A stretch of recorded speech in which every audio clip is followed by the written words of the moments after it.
Power to the people.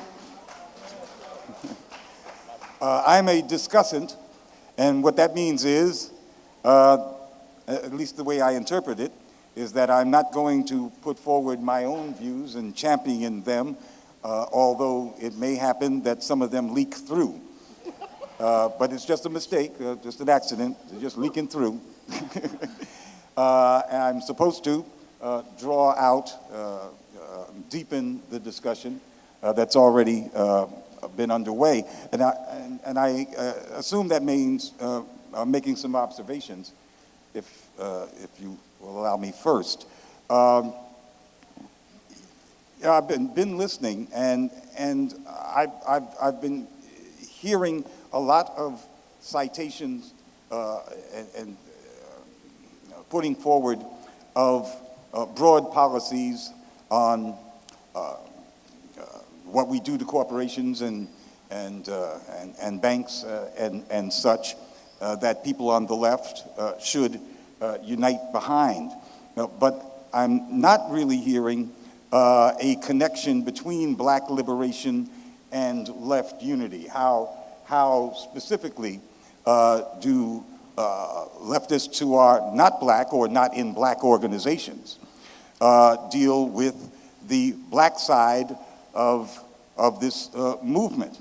And I think I'll have to throw out first, in the interest of honesty, that many folks on the left seem to look at all expressions of black nationalism, even black revolutionary nationalism, as automatically reactionary.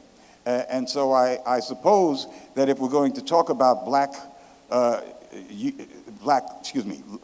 unity and black liberation, I'd like to hear more, and especially from Ms. Taylor first, about relations with organizations, black organizations, that are, as they say, unashamedly black, are interested, they will tell you, first and foremost, in black self-determination, and want to be recognized as black organizations and not looked down upon as being narrow and reactionary. Well, I think that the first thing that I would say about the black movement in this particular moment is that I think you can see the way that the Black Lives Matter mobilization beginning in August of 2014 has pulled issues of African Americans to the center of this larger political discussion about what needs to happen in the United States. So in that sense, the idea that Hillary Clinton would make a speech in Harlem a couple of months ago saying that one of the central aims of her presidency would be to end racism is something unfathomable without the Black Lives Matter mobilization, Black Lives Matter movement.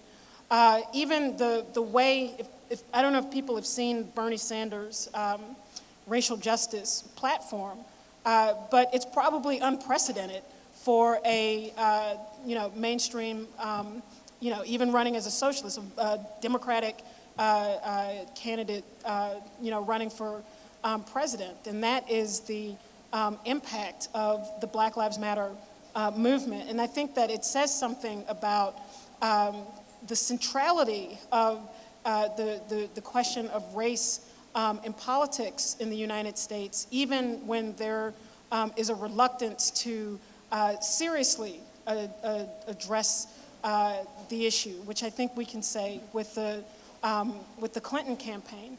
And so I think that part of the challenge for the left, the movement right now has a couple of dimensions. One, I think in terms of the movement against racism and police violence, that it has to become larger.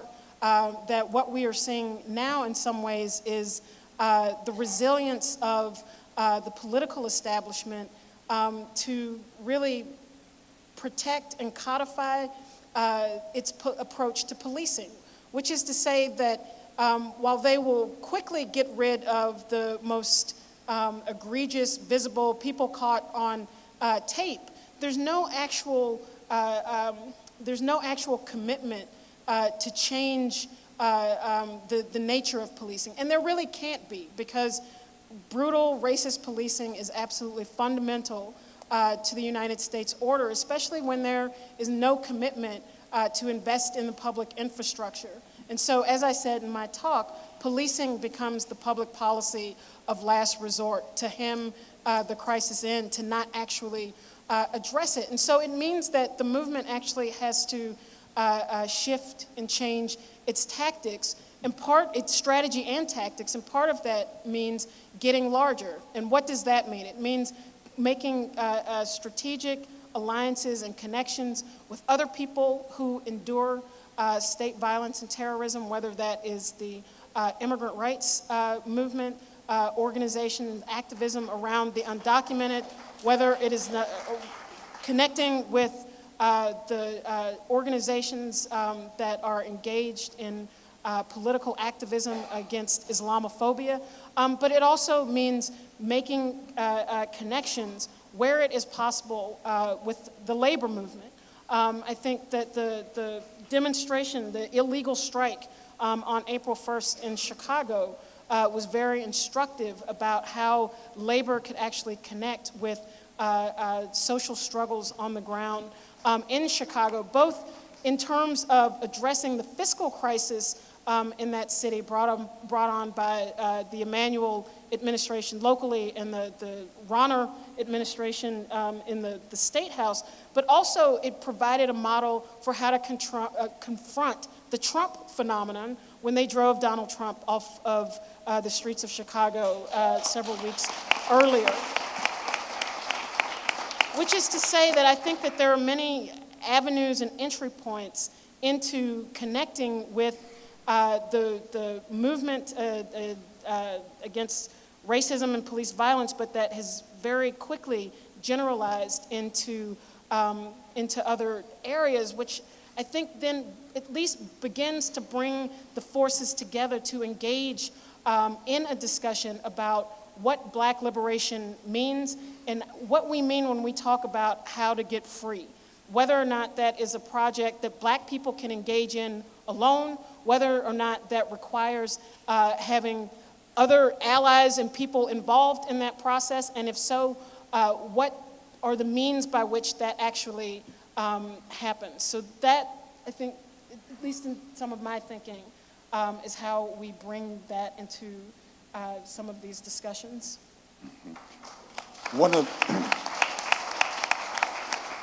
Let's put a demand that is actually out there into that context. Many organizations are demanding Black community control of the police. And they make a distinction between just community control of the police, which might have a very watered down Black component, and Black community control of the police. And some even argue that since the police, even in majority white communities, target overwhelmingly Black people, that Black people should have control of those police as well, even if they are minorities. And there is a logic to that.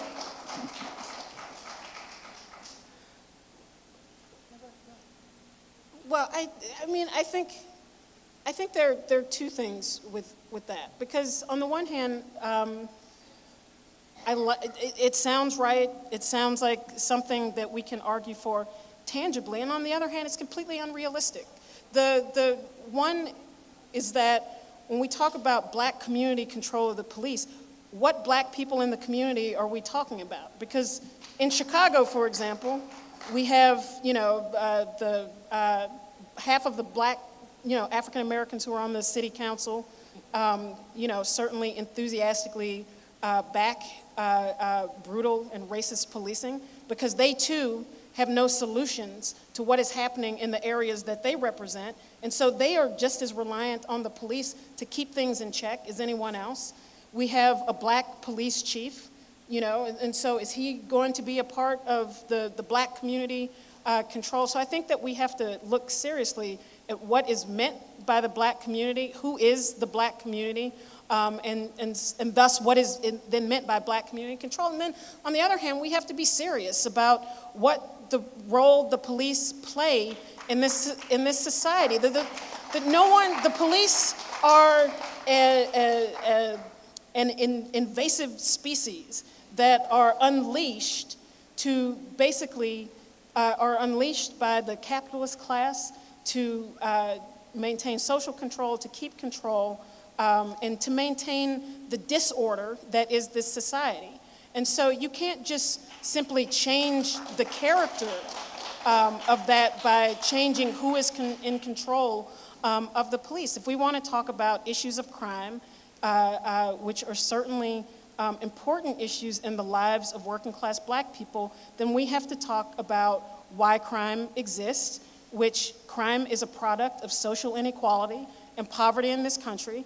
And if the United States were serious about addressing crime, then they would do something about it. That this country, since the economic recession in 2008, has spent $4 trillion bailing out the financial sector of the economy.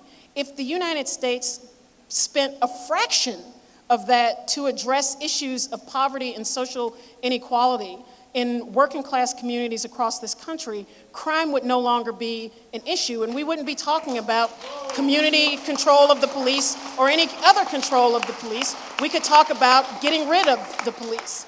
But we have to understand the social function of policing under capitalism, and that it's not something we can just choose to, get rid of as if they ask us if we want police or not. Police are their tool to maintain control. That means that in any situation when we're talking about transforming those conditions, that it's a political struggle, it's a revolutionary struggle to talk about getting rid of the police. So it has to be a part of a serious discussion, in my opinion. Brother Nimtz wants to weigh in on that.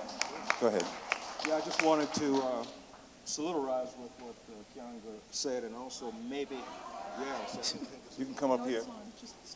Okay, am I heard? Okay, thank you. And also an opportunity to supplement what Debbie also said. I only know of one place in the world where there's community control of the police, and that's in revolutionary Cuba. And I'm ready to make a case on behalf of that. This is why it was so important for a delegation of families and victims of police abuse here in the New York area to travel to Cuba to share their experience. They just got back from Cuba. They were invited to come and talk about their experiences. This was important because Obama had just been there. And Obama there is trying to sell, he's on a campaign. I assume people know how to bring capitalism back to Cuba. And so it was important for the Cubans to hear about the reality of the police here in the United States. Yeah, I'm not so sure, we should have a discussion. I'm not sure the term black community has a meaning today as much as it used to mean. I'm not sure it ever did. We all know, as Malcolm X taught us, about the house slave, field slave distinction. There were always important class realities that existed in the so-called black community. And since the Second Reconstruction, those realities, I think, have sharpened more. We've seen those differences and so on. So yeah, if Obama retires back to Hyde Park, would he be a part of the community control of the police in Hyde Park or not? No, Kshama Sawant wants to add something on that point. Yes, good point. And I thought Keeanga, sorry. I thought Keeanga gave a really brilliant response to this very important question, and starting with defining who the black community is. And I agree, Malcolm X's comment about the house slave versus the field slave really goes to the heart of that matter. And I just wanted to add one more point to the discussion, which is that, Keeanga talked about how if we are talking about policing and if we are talking about crime, we really have to talk about the social inequality that breeds this crime and the social inequality that is inevitable under a system like capitalism. So just one thing I would add to that discussion is how would we then build the mass movements against inequality? How would we build mass movements at this moment? I mean, we're obviously fighting, I'm fighting for socialism, so it's not only about reforms under capitalism, but how do we empower people to begin a fight back for a fundamental change? We have to empower people through the experience of struggle itself and the experience of struggle for higher wages, for the Fight for 15, experience of the struggle to tax the billionaire class, to fund education, mass transit, and so on. That is incredibly, that's imperative to to building these movements. But how do we build these movements for, say, for example, taxing the wealthy, for $15 an hour? How did we do it in Seattle? We can't do that on the basis of saying, for example, in Seattle, only 100,000 workers, relative to the population, they are 1/6 of the entire population of the city, who were under 15. Could we possibly build a movement by simply saying those who are impacted by low wages should form their movement and nobody else should be part of that? That would be an absurd thing, right? Everybody would agree that would be an absurd basis to build a movement. Everybody who agrees that it is unconscionable that workers who go to work every single day and that they remain in poverty, that's unconscionable, should be part of that struggle. On a similar basis, everybody who wants to fight against racism and police brutality has to be part of the struggle against social inequality, economic inequality. If we are fighting against a gender pay gap, men, women, and people of all genders, not subscribing just to the gender binary, have to be part of that struggle. So if you think about this in this fundamental manner, then these divisions that capitalism hands down to us start melting in front of our eyes. I mean, I'm not trying to simplify it, but my point is that there is no it's a non-starter to build movements without building the kind of solidarity that I thought that was a good example. The Chicago Teachers Union taking on larger demands in this it was a massive protest campaign on April 1st, and that's the sort of thing that strikes fear into the heart of the establishment, and that was a really important development that happened. And I would add another dimension to this. When we are fighting, if we agreed that all working class people in the United States should be in solidarity with one another, and that our solidarity is not on the basis of race. Obama may have similar skin color to me and Keeanga, but he's not on our side, because he's not of our class and he's not fighting for us. But on the same token, I think it is important for us to extend that question of solidarity to working class people outside the United States as well, and challenge nationalistic questions, arguments for jobs, for example. So our argument against jobs moving overseas should not be a nationalistic one where we say that we don't care about what happens to workers in Mexico and India, we want the jobs to stay here. Instead, what we need to say is that the only alternative to the race to the bottom globally is for working class people everywhere to challenge and beat back the domination of big business wherever they are. Ms. Bookchin.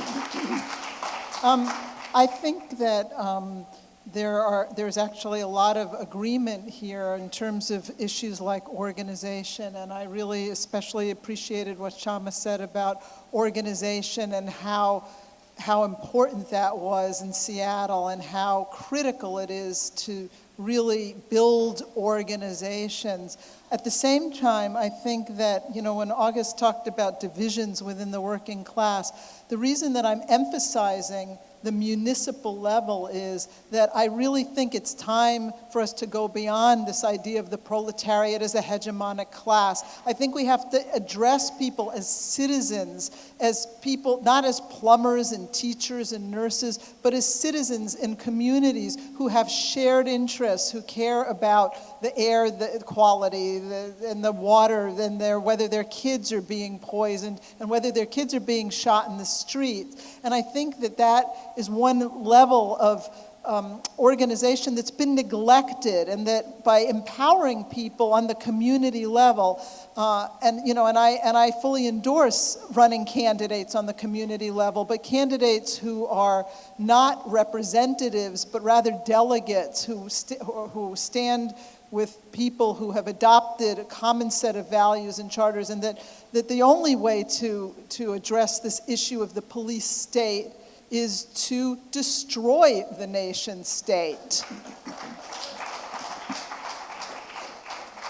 I want to put a question to Ms. Sawant. Bernie Sanders has put forward very little, relatively speaking, on foreign policy, and much of what he has offered is pretty damn horrible. Imperialism, regime change, light. But that doesn't seem to disqualify him from actually effectively being drafted by you. Because your petition essentially is an attempt to draft him into that campaign. So if you draft him, don't you have to own his policies, including his imperialism?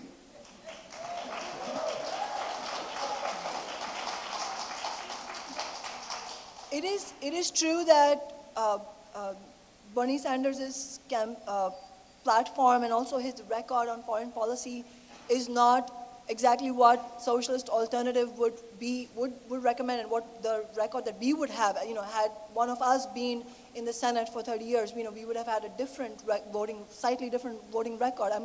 I have no doubt. But it's important, and we have differences with Bernie Sanders on several issues. It's not only foreign policy, but foreign policy is obviously a very clear one, a more glaring one. But it's important for us to recognize that it does, at this moment, given the impact that Bernie Sanders has had, and this is what I would say, what's important about Bernie Sanders is not him himself, not Bernie Sanders himself. It's not about him. But the fact that at this moment in time, because of the shift in consciousness that has happened, his campaign has electrified tens of millions of ordinary working people, especially an entire new generation. And if we lose sight of that, we would be doing our ability to build movements a huge disservice if we said that we don't like a particular thing on his voting record, and that is why we are going to distance ourselves from him. Because if we did that, what we would be distancing ourselves from is not him, but the fact that there are tens of millions of people who have become politicized this year and are looking for a way forward. How do we engage them in a discussion about the way forward if we just stand on the sidelines and watch them being excited by Bernie and not provide a real argumentation against a Democratic Party? I would also say that it's important for us to have an accurate analysis. I mean, if we are serious activists, then we also have to have accurate analysis. And I would not equate Sanders' not so adequate platform on foreign policy to Hillary Clinton. Hillary Clinton is a foreign policy hawk, and her record is it's unblemished in its support for US imperialism. Sanders voted against the Iraq War. He voted against the Patriot Act. He didn't just vote against the Iraq War, he campaigned against this. It is important that we recognize those differences, because if we subsume him and Hillary in the same equation, if we mix them up, then we don't understand that one campaign, Bernie's campaign, offers us the potential to start discussing the question of independent politics in a serious manner, and the other is a corporate candidate who stands against, whose entire record is antagonistic to our movements. I'll stop there. Actually, I want you to continue based on this question. You've called for the formation of a new party, that a Bernie Sanders campaign independently would pave the way for that new party. But I want to hear you describe politically your vision of this new party. I would ask people to look at what we have done as Socialist Alternative in Seattle. And I say that somewhat hesitantly because I am not arguing that Socialist Alternative should be this new party. And the reason I'm not arguing that is that Socialist Alternative has a specific program that our members agree on. And we would like people to join Socialist Alternative. And don't get me wrong, if you're excited by Socialist Alternative, please talk to me after this event. But the point is that at this moment, we understand, again, having a serious understanding of politics right now, we understand that there will be a huge agreement among tens of millions of people, really, and the more advanced layer of thousands, maybe tens of thousands of people, on the need for a party for the left, for the 99%, as an alternative to the Democrats and Republicans. But we are not going to have agreement on every single aspect that maybe our organization is advocating for. But there is a certain skeletal structure that I would recommend for this party, but I really think that we need to have a conference to discuss what this party should look like. But there are some essential components to this skeleton without which this party will not function as a real organ for social transformation by empowering working people to use that as their political organ as an alternative to the Democrats. And one of those components is running independent. The party has to be independent of Democrats and Republicans. The other component, and I mean in reality, and I think that while saying independent seems self-evident, in actuality, when we begin the project of building an independent party, we are going to run into enormous challenges by the Democratic Party operatives trying to co-opt this party as their own under the guise of independent politics. So if we are to seriously fight for independent politics, then we have to be very clear that this party will not serve as a back channel for the Democrats in any way. So that has to be clear. We have to be clear that we want to run candidates that are, and campaigns that are independent of corporations, meaning not a penny from corporations. Bernie Sanders has done that. We have done that, and we won 2 elections on that basis. And the amount of money that Bernie has raised through only taking money from working people, that should leave no doubt in people's minds that there is huge potential to build actual viable campaigns on a working class basis. But this party also needs to be tied to mass movements on the ground. When we talk about using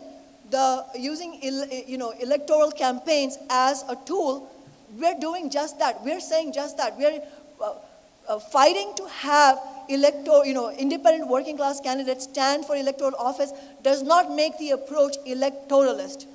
What's important is that we do deny that political space to the Democratic Party through which it has enabled the demise of mass movement after mass movement, because those mass movements did not challenge the Democratic Party domination. And that is why we need an independent party that is tied to social movements, to mass movements, and we have that party be accountable to those mass movements. And the only way for such a party to be accountable is to have truly democratic structures within that organization. Truly democratic structures meaning leadership that has proven, elected leadership that has proven itself to be self-sacrificing and really fighting for the agenda of working people, and also instantly recallable, so that leadership is held accountable, so that there are examples within the party that show that it is important to hold leadership accountable and that the membership has the right to hold leadership accountable. And this question of independent party ties to the previous question of Sanders as well. If you don't like certain elements of Sanders' record, should we just dissociate ourselves from him? I can guarantee you, the idea of an independent party sounds great, and we are absolutely fighting for it. But I can guarantee you that there's not going to be some clean, cut and dried process where everybody who comes to the independent party is going to be absolutely honest and absolutely in line with everything, and everybody's going to be united, and it's all going to be great and utopian from day one. No, it is going to be a struggle within that party to fight for a real working class program. And when we do that, when we actually are going to seriously grapple with that, we will have to grapple with the question that we are going to have disagreements amongst us, but we have to decide what are the points that we are okay about disagreeing on, but what are the fundamental points of unity that we absolutely cannot compromise on. It is important for us to be able to make that distinction if we are to move forward. Otherwise, everything is paralyzed. Keeanga Taylor wants to build on that.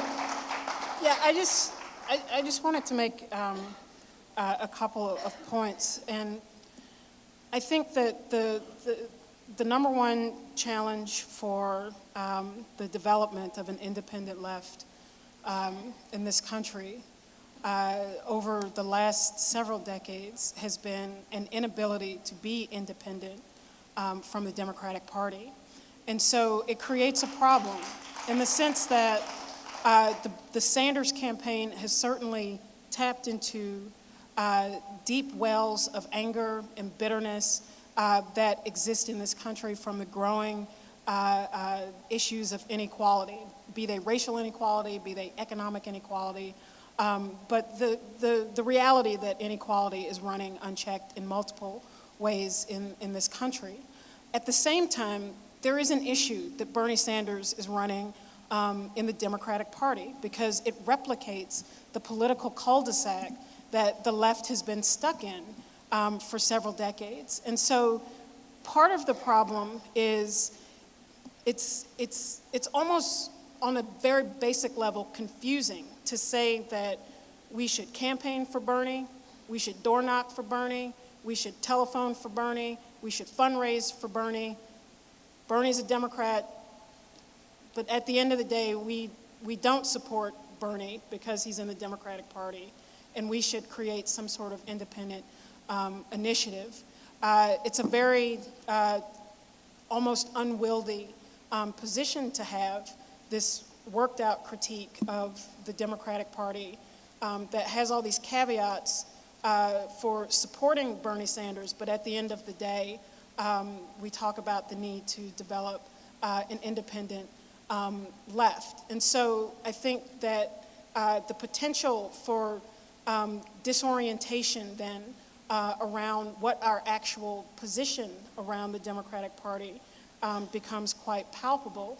And connected to that, I think, is the potential for an overestimation of the forces that exist on the left to build and maintain this independent party that we're talking about. Because of course it would make sense in the context of the existence of mass movements, which are ultimately the only force that can either keep the Democratic Party in check or can actually advance an agenda for in the interest of ordinary people. But those mass movements don't actually exist right now. If anything, we can see the way that the existing mobilizations, movements, emergent movements, whatever you want to call them, have been absorbed into the electoral process that is unfolding right now, that there actually have been far and few between independent demonstrations, movements, those sorts of things that could function in a way of creating a check on the existing political bodies. And so in that sense, I think that we also have to be wary about an overestimation of the strength of the forces that exist in their ability to actually resist the absorption and co-optation from the Democratic Party that has a long history. I think that there's the problem of almost overblowing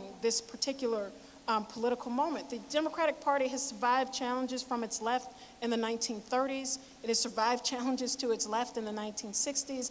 It survived and crushed Jesse Jackson's attempt at whatever that was he was doing in 1984 and 1988. And so I think that this rebellion in the Democratic Party, led by someone who has said not only is he now going to join the party, but that he will also endorse its candidate, Hillary Clinton, when she eventually becomes the nominee. I think that we have to be careful about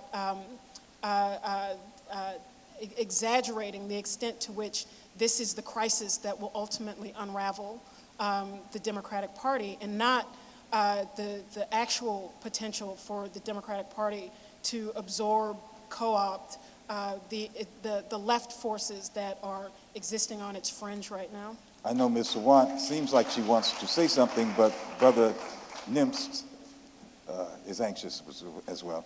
Yeah, I think Keeanga is correct about, we don't want to underestimate the Democratic Party, especially in this election with the probable candidates, because there will be a lot of pressure on people to once again get sucked into the lesser of two evils. That's that card will be played. The lesser of two evils. And there are all kinds of people who might hate Hillary, but will decide to go and vote for her because of Trump. So we should be under no illusions at all about this, and she certainly will play that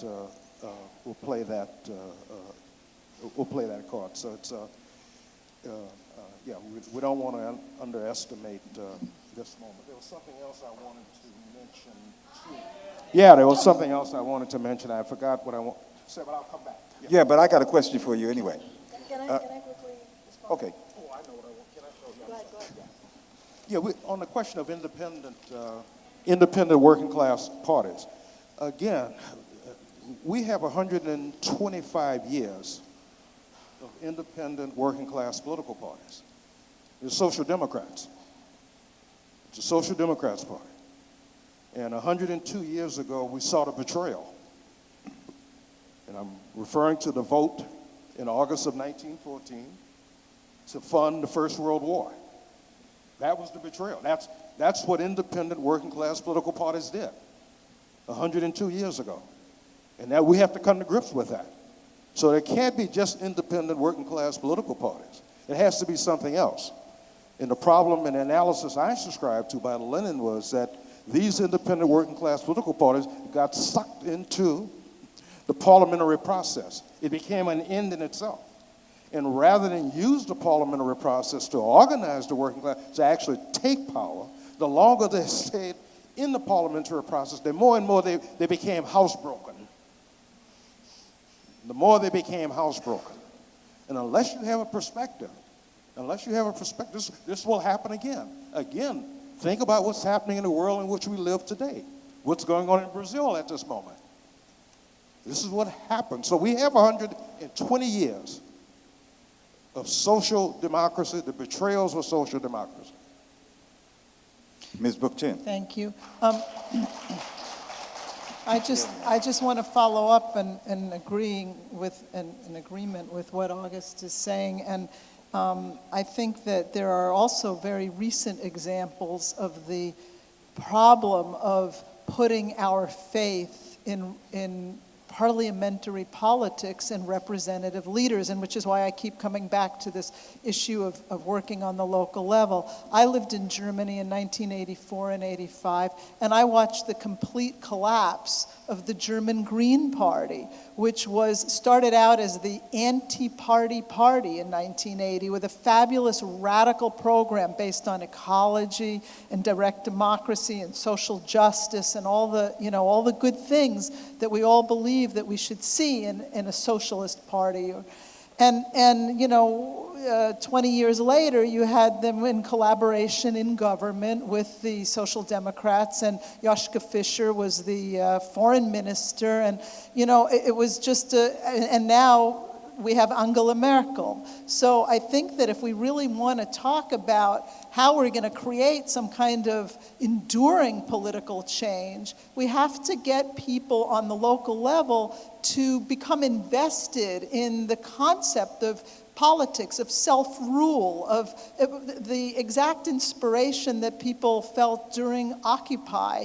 And obviously Occupy had its problems, and there were issues about how long can people meet in meetings and that kind of thing. But these kinds of issues are certainly surmountable, and in fact, again, the experience of Rojava and what's happening in Chiapas in Mexico shows that people yearn to take control over their own lives. They yearn for it, and that we have to give them a format, a space, a democratic space in which to do it. And it's one thing to run candidates for city council because they're close to the people and they can be held accountable.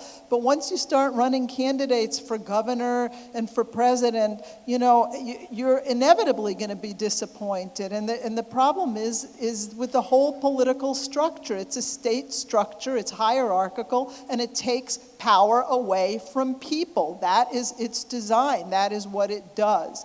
So I think we really have to find a way to devolve power down to the local level, and that this is also an ecological principle because it's on the local level that people understand their communities and that they engage in mutual aid. We just only wanna have put that out about there. literally a minute or two left, and Kshama Sawant has it.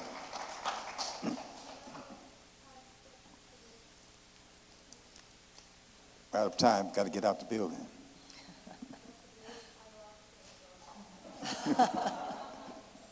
If I might quickly respond to some of the points that have come up.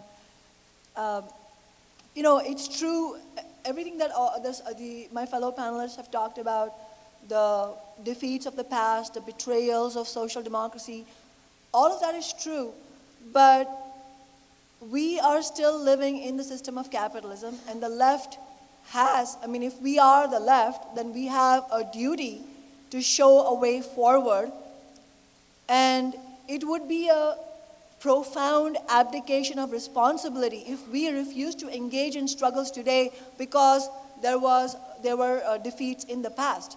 There were also victories in the past, and we should be basing ourselves on the lessons that were learned both from the victories and the defeats, but also understanding that